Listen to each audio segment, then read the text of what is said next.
दोस्तों, सामने बने मैप से आप लोगों को ये आभास तो हो गया होगा जो ये मैप क्या दर्शा रहा है। हाल ही में हुए 7 अक्टूबर को हमास जो एक फ़िलिस्तीन का आतंकवादी संगठन जिसे हम कह सकते हैं, ये इज़राइल पर हमला किया और इज़राइल ने भी युद्ध की घोषणा तत्काल ही कर दी। दरअसल ये युद्ध आज की कहानी नहीं है। इससे पहले भी कितने भी युद्ध हो चुके हैं, जैसे 2008-9 में भी, 2012 में, 2014 में, 2021 में और 2022 में भी हुआ था ये युद्ध। आइए पहले हम मैप को समझ लें। ये भूमध्य सागर, ये लेबनान, ये सीरिया, ये फ़िलिस्तीन, जॉर्डन, मिस्र और ये भूमध्य सागर यहाँ और यहाँ तक का क्षेत्र भूमध्य सागर के अंतर्गत आता है। और ये सारा जहाँ जहाँ आप ये खाली जगह देख रहे हैं ये सारा इज़राइल है और कुछ फ़िलिस्तीन का ये भी क्षेत्र इसके साथ है। आप लोगों के मन में होता होगा ये फ़िलिस्तीन यहाँ पे क्यों है, थोड़ा सा यहाँ पे क्यों है और ये पूरा इज़राइल ये ऐसा क्यों है।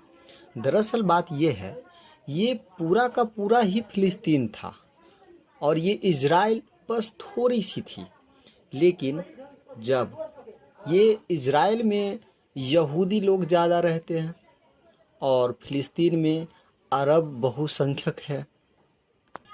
यहूदी के इतिहास के बारे में अगर जानने की ट्राई करें तो हिटलर के डर से यहूदी, जब हिटलर का क्या बोलते हैं उसको, गैस चैम्बर जो इसमें भी बहुत सारे यहूदियों को मारा गया था हिटलर के द्वारा, तो उसी समय में फ़िलिस्तीन ने ही उसको शरण दी थी, या समझ लीजिए वो इज़राइल कहीं भी ना जाकर फ़िलिस्तीन में ही आकर बसने लगे। ये पूरा जो आप देख रहे हैं ये पूरा पहले फ़िलिस्तीन था।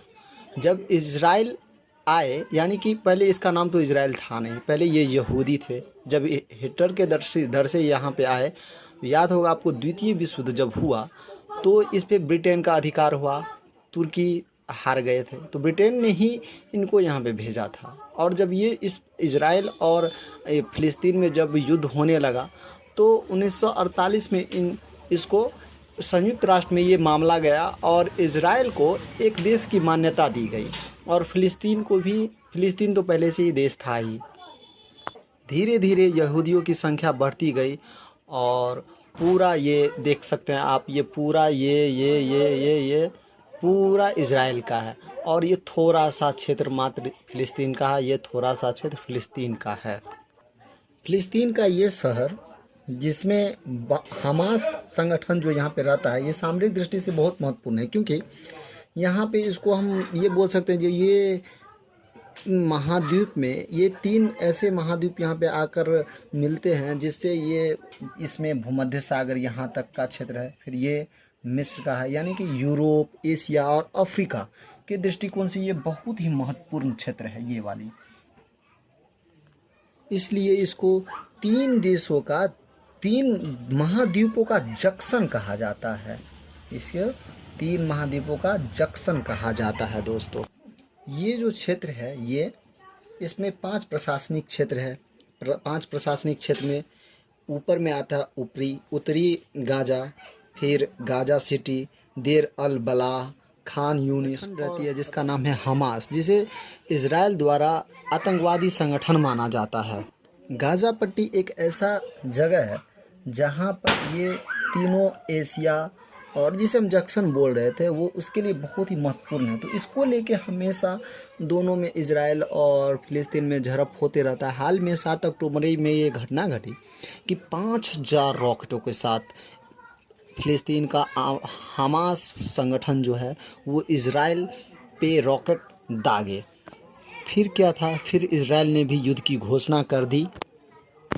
अब बात है इसमें भारत और इज़राइल का। भारत और इज़राइल के बीच में कैसा संबंध है, तो इज़राइल का अभी बेस्ट फ्रेंड कह सकते हैं अभी भारत है, जो अभी भारत के साथ साथ अमेरिका का भी इज़राइल को समर्थन है। वहीं बात करें अगर पाकिस्तान की, पाकिस्तान की बात सुन के ही हम लोगों के मन में ऐसे देश की याद आता है जहाँ पे आतंकवाद ही आतंकवाद भरा हो। भारत जहाँ इजराइल का समर्थन कर रहा है, तो वहीं उनके बच्चे का मतलब आप समझ रहे होंगे मैं क्या कह रहा हूँ, उनके बच्चे हमास का समर्थन कर रहे हैं। वहीं हमास का समर्थन सऊदी अरब भी कर रहा है, ईरान और कतर भी उसका समर्थन कर रहा है। एग्ज़ाम के दृष्टिकोण से हमें भारत और इजराइल के संबंधों पे ध्यान देना चाहिए कि इससे भारत और इजराइल के संबंध कैसे होंगे और भारत के साथ फ़िलिस्तीन के संबंध कैसे होंगे। धन्यवाद।